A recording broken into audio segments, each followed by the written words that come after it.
আসসালামু আলাইকুম, আমি আরিফ আশরাফ ইমেজ। আজকে আমরা এসেছি রূপায়ণ সিটি উত্তরাতে। তো রূপায়ণ সিটি উত্তরা সম্পর্কে আসলে তেমন কিছু বলার নেই। আপনারা যারা এখানে এসেছেন তারা কিন্তু দেখেছেন যে এই রূপায়ণ সিটির যে ডেভেলপমেন্ট সেটা মূলত দুবাইয়ের স্টাইলে করা একটি ডেভেলপমেন্ট। আমরা দুবাইতে ইমার বা নাখিল বা নাকসামার যে ডেভেলপমেন্ট গুলো আছে সেগুলোর সাথে অনেক মিল আছে। একই ধরনের বিল্ডিং এবং প্রচুর পরিমাণে অ্যামেনিটিস এই পুরো ডেভেলপমেন্ট জুড়ে। খুবই ভালোভাবে ওয়েল লাইটেড রোডস আছে, প্রচুর পার্ক আছে এবং জগিং ট্র্যাক আছে পুরো ডেভেলপমেন্টেই। কমিউনিটি সেন্টার আছে এবং আমরা যে বিল্ডিংটা আপনাদেরকে দেখাবো সেটা হচ্ছে গ্র্যান্ড সিরিজের একটি বিল্ডিং।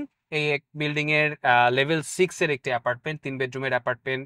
এখানে 4টা বাথরুম আছে, 3টা বেডরুম আছে এবং drawing room, dining room, living room আছে। অ্যাপার্টমেন্টের সাথে যে পরিমাণ ফ্যাসিলিটি বা অ্যামিনিটিস আছে সেটাই বরং এখানে মোস্টলি গাইড বা গভর্ন করে। তো আমাদের এই যে বিল্ডিংটার অ্যাপার্টমেন্ট আমরা আপনাদের কাছে পিচ করছি বা অ্যাপার্টমেন্ট ট্যুর আপনাদেরকে দেখাবো। এই অ্যাপার্টমেন্ট বিল্ডিংয়েই একটি সুইমিং পুল আছে আর পার্কিং গুলো সব বেসমেন্টে, যার কারণে গ্রাউন্ড ফ্লোরটা ওপেন হয়ে যায়। একই সাথে অ্যাপার্টমেন্টের ঠিক সাথেই একটি মসজিদ আছে। মসজিদ দুই পাশে দুটো স্কুল আছে বাচ্চাদের। তো স্কুল, মসজিদ, জগিং ট্র্যাক এবং সন্ধ্যাবেলায় এই জায়গাটি পুরোপুরি লাইভ হয়ে যায়। মানুষের হাঁটাহাঁটি করা, জগিং করা, নিচে এসে সবার মধ্যে নেটওয়ার্কিং, কমিউনিকেশন, এটা কিন্তু টোটালি একটা ডিফারেন্ট সিনারিও, যেটা বেসিক্যালি সন্ধ্যায় না আসলে বুঝতে পারবেন না। আমরা অ্যাপার্টমেন্টে ট্যুরে সরাসরি চলে যাচ্ছি। তবে আপনারা যারা এই অ্যাপার্টমেন্টটা কিনবেন তারা দিনেও এই জায়গাটা দেখার চেষ্টা করবেন, অবশ্যই রাতের বেলাও দেখার চেষ্টা করবেন, কারণ দিনে এবং রাতে এখানে কিন্তু টু ডিফারেন্ট ভিউ বা লাইফ স্টাইল এখানে দেখা যায়। তো দেখবেন এবং আমাদের সাথে যোগাযোগ করবেন। Thank you. রূপায়ণ গ্র্যান্ডের একটি বিল্ডিং আমরা আছি, একটি টাওয়ারে। এখানে 3 বেডরুমের একটি অ্যাপার্টমেন্ট আপনাদেরকে দেখাবো। তো প্রথমেই আমরা এই বিল্ডিংটা একটু দেখে নিই। যে বিল্ডিং এর আমরা এখন লেভেল 6-এ আছি, লিফটেড 6। এখানে 2টি এলিভেটর আছে, ফায়ার স্টেয়ার আছে এবং এই ফ্লোরে 4টা ইউনিট, 1 2 3 4টা ইউনিট। তো আমরা একটা ইউনিট আপনাদেরকে দেখাবো। আমরা যে ইউনিটটি দেখাবো সেই ইউনিটটা হচ্ছে 2130 স্কোয়ার ফিটের একটি অ্যাপার্টমেন্ট।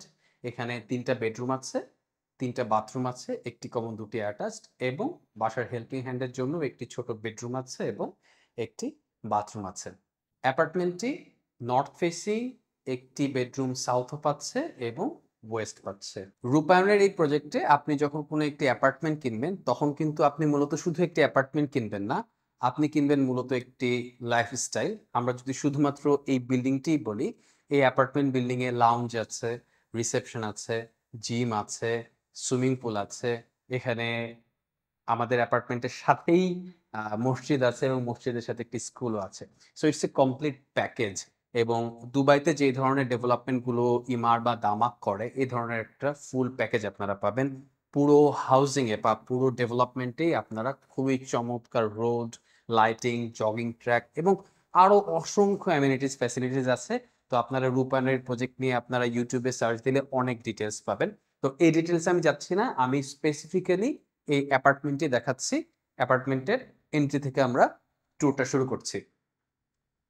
প্রথমেই এটি হচ্ছে আমাদের এন্ট্রি ডোর। ডোরটার কথাও যদি বলি, ডোরটা কিন্তু বেশ ওয়াইড এবং এটার ফিনিশিং কিন্তু খুবই চমৎকার, গ্লসি একটি ফিনিশ আছে এবং খুবই ভালো লক দিয়েছে তারা। লকটাও খুব ভালো। এখানে লাইটের পয়েন্ট আছে দুটো, শ্যান্ডিলিয়ার হতে পারে বা খুব চমৎকার ভাবে ইন্টেরিয়র আপনারা করে নিতে পারবেন। এখানে একটি ডিভান বা সিটিং টাইপের খুব সুন্দর করা পসিবল এবং এটার সাথে আপনি ডিজাইন করে খুব ভালোভাবে সুর একটা অ্যাড করতে পারবেন। ঢোকার পরেই যে স্পেসটা, এই স্পেসটা হচ্ছে ড্রয়িং রুম বা লিভিং বলতে পারি। লিভিং এর পরে ওই বিমের আগ পর্যন্ত যে জায়গাটা সেটা হচ্ছে ডাইনিং এবং ডাইনিং এর পরবর্তী স্পেসটা হচ্ছে ফ্যামিলি লিভিং। তো ফ্যামিলি লিভিং, ডাইনিং, ড্রয়িং, এইভাবে এই জায়গাটিকে সাজানো হচ্ছে। পুরোটা বেসিক্যালি একটাই স্পেস, আলাদাভাবে কোনো পার্টিশন নাই বা দেয়ার প্রয়োজন নেই। তবে ফ্যামিলি লিভিং এরিয়াটাকে আপনি চাইলে আলাদাভাবে গ্লাস পার্টিশন করতে পারেন, তবে আমার কাছে মনে হচ্ছে না দরকার আছে। মেইন লিভিং বা ড্রয়িং রুম থেকে উত্তর দিকে এখানে স্কুল বিল্ডিংটা দেখা যাচ্ছে। এটা হচ্ছে একটি স্কুল এবং বিল্ডিং থেকে স্কুলের যথেষ্ট পরিমাণে ডিস্টেন্স আছে। আর নর্থ সাইড হওয়ার কারণে সবচেয়ে বড় যে সুবিধাটা হবে সেটা হচ্ছে ডিরেক্টলি সানলাইট কিন্তু কখনো এখানে আসবে না। আপনি সবসময় সেকেন্ডারি সানলাইট পাবেন, যার কারণে আপনার এখানে যে এয়ার কন্ডিশনের যে কুলিং লোড সেটা কিন্তু অনেক কম পড়বে, মানে এসির বিল কম আসবে। তো এখানে ড্রয়িং রুম, ডাইনিং রুম এবং লিভিং রুম, এই স্পেসগুলোর জন্য কিন্তু আলাদা আলাদাভাবে উইন্ডো আছে এই পাশের উইন্ডোটা ড্রয়িং রুমের জন্য, আমার সামনের যে উইন্ডোটা সেটা হচ্ছে ডাইনিং স্পেসের জন্য, এবং ফ্যামিলি লিভিং এর জন্য আলাদাভাবে কোনো উইন্ডো নেই। এই জায়গাটি হচ্ছে ফ্যামিলি লিভিং। ডাইনিং এর ব্যাপারে আসি। ডাইনিং এ এখানে খুব ভালো একটি নচের মতো আছে। এখানে ওয়াশিং মেশিনের জন্য পানি এবং ড্রেনেজের কানেকশন দেখা যাচ্ছে। সো ওয়াশিং মেশিনটা এখানে হবে। বাকি যে স্পেসগুলো ইনক্লুডিং এই ওয়ালটা সহ আপনারা বেশ ভালোভাবে কেবিনেট ডিজাইন করতে পারবেন। আমি ছাদে প্রচুর পরিমাণে ওয়ালে পয়েন্ট দেখতে পাচ্ছি। তো অনেক ধরনের ইন্টেরিয়র ডিজাইন বলেন বা সরাসরি লাইট বসিয়ে দেওয়া বলেন, সেটা আপনারা এখানে বসাতে পারবেন। এসির পয়েন্ট করা আছে। এই জায়গাটিতে 3টে এসির পয়েন্ট আমি দেখতে পাচ্ছি। এখানে একটা এসি, এই যে ড্রেনেজ, গ্যাসের পাইপ বের করার জন্য এখানে পয়েন্ট করা আছে। এইখানে এসির পয়েন্ট আছে ডাইনিং এর জন্য, এবং ওইখানেও আমি একটি পয়েন্ট দেখতে পাচ্ছি, যদিও ওটা দরকার নেই, বাট এটাও এসির জন্য একটি পয়েন্ট, এবং এই এসির জন্য ড্রেনেজটা হচ্ছে এইখানে। এবারে আমরা সবার আগে ডাইনিং থেকে কিচেনটা দেখে নেব। কিচেনটা অনেক বড়, যদিও আমি মনে করি এখানে আরো কাউন্টার টপ আসলে দেওয়া যেত, তবে খুব সম্ভবত ফ্রিজগুলো যেন আপনারা সব এখানে রাখতে পারেন তার জন্য খুব বেশি বড় করেনি। তো এখানে ফ্রিজটা রাখার স্পেস আছে। এখানে চাইলে আপনি আপনার ডিপ রেফ্রিজারেটর যেটা হচ্ছে সেটা ডিপ ফ্রিজটা আপনারা এখানে বসাতে পারবেন। কাউন্টার টপ বেশ কম, তবে আপনারা কেবিনেট করে আসলে প্রচুর পরিমাণে জিনিস এখানে স্টোর করতে পারবেন। অনেক বড় স্পেসটা। এখানে একটি স্লাইডিং ডোরের মাধ্যমে আপনারা বারান্দায় আসতে পারবেন। আর বারান্দা থেকে এই পাশে হচ্ছে আপনার হেল্পিং হ্যান্ডের জন্য একটা ছোট বেডরুম আছে, এবং এইখানে হচ্ছে আপনার হেল্পিং হ্যান্ডের জন্য একটি টয়লেট। তো হেল্পিং হ্যান্ডের বেডরুমটাও বেশ ডিসেন্ট, সেখানে একটা আলমারিও বসাতে পারবে, ফ্লোরিং করে বা খাটে যেভাবে আপনি চান সেভাবে আপনি করতে পারবেন। আর এখানে একটা ইন্টারেস্টিং বিষয় দেখায়, সেটা হচ্ছে এখানে ঠান্ডা পানি এবং গরম পানির যে কন্ট্রোলটা, এটা কিন্তু বাইরে রাখা আছে। সো আপনি কিন্তু ম্যানুয়ালি কখনো যদি কোনো ঝামেলা হয় বা লাইনের ডিস্টার্ব হয়, আপনি নিজে থেকে এগুলো ভালভগুলো বন্ধ করতে পারবেন। এখানেও কিচেন হুডের জন্য তারা খুব সুন্দরভাবে পাইপ বসিয়ে দিয়েছে যেন হুডের বাতাসগুলো খুব সহজে বের হয়। এবং এছাড়াও আরো অনেকগুলো পয়েন্ট আছে, এবং আমি যদি বলি ফিটিংস গুলো কিন্তু খুবই ভালো, প্রিমিয়াম কোয়ালিটির। আপনারা ভিডিওতে অন্য যে সমস্ত জায়গায় আপনাদের চোখে পড়ে দেখবেন যে সুইচ সকেট গুলো কিন্তু বেশ ভালো কোয়ালিটির। এখন আমি আছি ফ্যামিলি লিভিং এ। তো ফ্যামিলি লিভিং এ এখানে তারা একটি টিভির ব্যবস্থা রেখেছে। অন্যান্য জায়গার মতো এখানে প্রচুর পরিমাণে ইলেকট্রিক পয়েন্ট আমরা দেখতে পাচ্ছি। পয়েন্টগুলো মূলত করা হয়েছে যারা অনেক বেশি ইন্টেরিয়র ডিজাইন করতে চান তাদের জন্য, তাদেরকে এই বিষয়ে খুবই ওয়েলকামিং একটা ফিল দেওয়া হয়েছে, তারা যেন করতে পারেন। আমি এখন আছি কমন বাথরুমে। কমন বাথরুম হলেও এটি কিন্তু একটি ফুল ফ্লেজড বাথরুম। এখানেও যথেষ্ট পয়েন্ট আছে। কাউন্টার টপের উপর সিঙ্ক আছে, মার্বেল বসানো কাউন্টার টপ। আমি কোটর সবকিছু দেখতে পাচ্ছি। ওয়াটার ক্লোজেট এবং বেসিন গুলো কোটর, এবং যে ফিটিংস গুলো আছে ফিটিংস গুলো বেশ ভালো কোয়ালিটির। ড্রাই এরিয়াটা আলাদা করা আছে, এখানে আপনারা কার্টেন দিয়ে ড্রাই এরিয়াটাকে প্রপারলি আলাদা করতে পারবেন। এছাড়াও যে ফিটিংস গুলো আছে বেশ ভালো, রেইন শাওয়ার এবং অন্যান্য ফিটিংস দেওয়া আছে। এখন আমি যে রুমটাতে ঢুকছি সেটি হচ্ছে কিডস বেডরুম, বাচ্চাদের রুম। এটি ছোট একটি বেডরুম হলেও এটায় দুটো উইন্ডো আছে, যার কারণে ক্রস ভেন্টিলেশন হবে।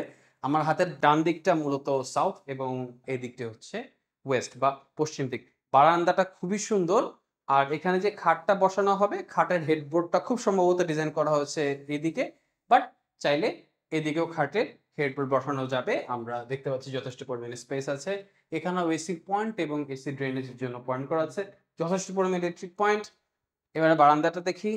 বারান্দায় রূপনের হোল পুরো প্রজেক্টে বারান্দাগুলো কিন্তু বেশ চমৎকার, স্পেশালি এখানে যে গ্লাসের রেলিংটা দেওয়া হয় মিক্সড, এবং এই এই মেটাল যেটা ইউজ করা হয়েছে এটা কিন্তু খুবই ভালো, এমএস এর কালারটা খুবই সুন্দর। এবং এখানে আমি যখন দাঁড়াচ্ছি সামনে কিন্তু বিশাল বড় রাস্তা, এবং সামনে খুব সহজেই অন্য কোনো বিল্ডিং হওয়ার সুযোগ নেই। সামনে আমি যে ব্যানার দেখতে পাচ্ছি এটাও স্কুলের। আমার হাতের ডান পাশে সাবেদ আলী খান জামে মসজিদ দেখা যাচ্ছে। এই মসজিদের পেছনেও কিন্তু একটি স্কুল আছে, যেটাও কনস্ট্রাকশন প্রায় শেষের দিকে আমি দেখেছি। তো এবার আমরা অন্য দুটো বেডরুম দেখব। তার আগে এখানে অ্যাটাচ বাথরুমটা একটু দেখে নিই। অ্যাটাচ বাথরুমটাও বেশ বড়, সুন্দর। চাইলে এখানে গ্লাস এনক্লোজার দিয়ে আপনি আলাদা করে নিতে পারবেন। এখানে বেসিন আছে এবং কোটর ওয়াটার ক্লোজেট আছে। ফিটিংস গুলো খুবই ভালো। আর প্রতিটি রুমে কিন্তু খুব ভালো হ্যান্ডেলওয়ালা মর্টিস লক দেয়া আছে। এবার আমরা দেখব মাস্টার বেডরুমটা। মাস্টার বেডরুমটা সবচেয়ে বড় এবং সবচেয়ে ভালো রুম। ডোরের ঠিক পেছনেই বড় একটি স্পেস আছে। এতটুকুর ভেতরে আপনি ফুল হাইট করে একটি ক্যাবিনেট করতে পারবেন, যার ভেতরে প্রচুর পরিমাণে জিনিসপত্র আসলে রাখা যাবে। এরপরে মাস্টার বেডে ঢোকার পরে আপনারা দেখতে পাচ্ছেন যে এখানে বিশাল পরিমাণে স্পেস আছে। খাটের জন্য হেডবোর্ড মূলত আপনি এই পাশে দিবেন। দুটো উইন্ডো আছে, খুবই ভালো ক্রস ভেন্টিলেশন হবে। এই দিকটা হচ্ছে এখানে নর্থ, এখান থেকে স্কুলটা দেখা যাচ্ছে, সো বাচ্চারা খেলতে থাকবে, আপনি দেখতে পাবেন। আর এদিকটা হচ্ছে পশ্চিম দিক, পশ্চিম দিকে বারান্দা আছে। তো ওই বারান্দা এই বারান্দা মোটামুটি একটু দেখা যায় একটা থেকে আর একটা। এখান থেকেও আপনি সিমিলার ভিউটা পাবেন। বারান্দাগুলোর মধ্যে কিন্তু খুবই ভালো প্রাইভেসি আছে। আপনি যখন এই বারান্দায় বসবেন তখন এমন হবে না যে অন্য বারান্দা থেকে বা অন্য বিল্ডিং থেকে আপনাকে সরাসরি কেউ দেখতে পাবে। খুব ভালো প্রাইভেসি এখানে আছে। আর এখানেও একটি বাথরুম আছে, অ্যাটাচ বাথরুম। এই বাথরুমটাও এই অ্যাপার্টমেন্টের সবচেয়ে বড় বাথরুম। এই জায়গাটা হচ্ছে শাওয়ার জোন, এখানে আপনি গ্লাস পার্টিশন দিয়ে আলাদা করতে পারছেন। এটা হচ্ছে ওয়াটার ক্লোজেট এবং এখানে হচ্ছে বেসিন। অন্যান্য সব বাথরুমের মতো এখানেও খুব ভালো ফিটিংস ব্যবহার করা হয়েছে এবং এটা কিন্তু বেশ বড়। আমার যতটুকু মনে হয় অন্যান্য বাথরুমের চেয়েও এটা অনেক বড়। ফিটিংসটা বেশ ভালো ওয়ার্ক করে। এবার আমরা গেস্ট বেডরুমটা দেখব। গেস্ট বেডরুমটা বেশ বড় এবং এখানেও বিশাল বড় একটি বেলকনি আছে। গেস্ট বেডরুমেও এখানে আসলে প্রতিটা রুমেই খুব ভালোভাবে সুইচ, সকেট এবং এসির ব্যবস্থা আছে, এগুলো নিয়ে ডিটেলসে বলছি না। এখানেও যে বেলকনিটা আছে, এই বেলকনিটা থেকে এক পাশে আপনি স্কুলটা দেখতে পাবেন এবং অন্যদিকে এই বিল্ডিং এরই আরো একটি পার্ট দেখা যায়। নিচে বেসিক্যালি বেশ চমৎকার ভিউ আছে লনের, গাছের, এবং নিচে অনেক অ্যাক্টিভিটি হয়, সেই জিনিসগুলো আপনারা এখান থেকে দেখতে পাবেন। এটাই কোনো অ্যাটাচ বাথরুম নেই। তো এই ছিল আমাদের রূপায়ণ গ্র্যান্ডের একটি বিল্ডিং এ লেভেল 6 এ 2130 স্কোয়ার ফিটের একটি অ্যাপার্টমেন্ট। এখানে 3টি বেডরুম আছে, 4টি বাথরুম আছে, ড্রয়িং, ডাইনিং, ফ্যামিলি লিভিং আছে। একই সাথে আপনি একটি পার্কিং পাচ্ছেন। বিল্ডিং বা লাইফস্টাইল হিসেবে কিন্তু রূপায়ণের এই ডেভেলপমেন্টটা বাংলাদেশের একটি সিগনেচার ডেভেলপমেন্ট হতে যাচ্ছে।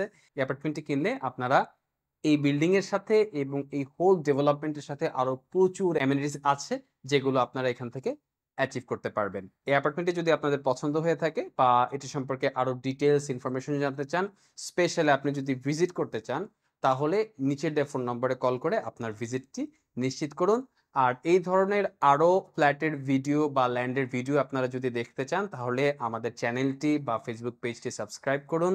আর আপনার যদি কোনো অ্যাপার্টমেন্ট থেকে থাকে, বিক্রি করতে চান, তাহলে ডেফিনেটলি আমাদের সাথে একই ফোন নাম্বারে যোগাযোগ করতে পারেন, অথবা ভিডিওর শেষে আমাদের অফিসের অ্যাড্রেসটি দেওয়া আছে বনানীতে। আমাদের অফিসে যে কোনো সময় একটি ফোন কল করে চলে আসতে পারেন। Thank you.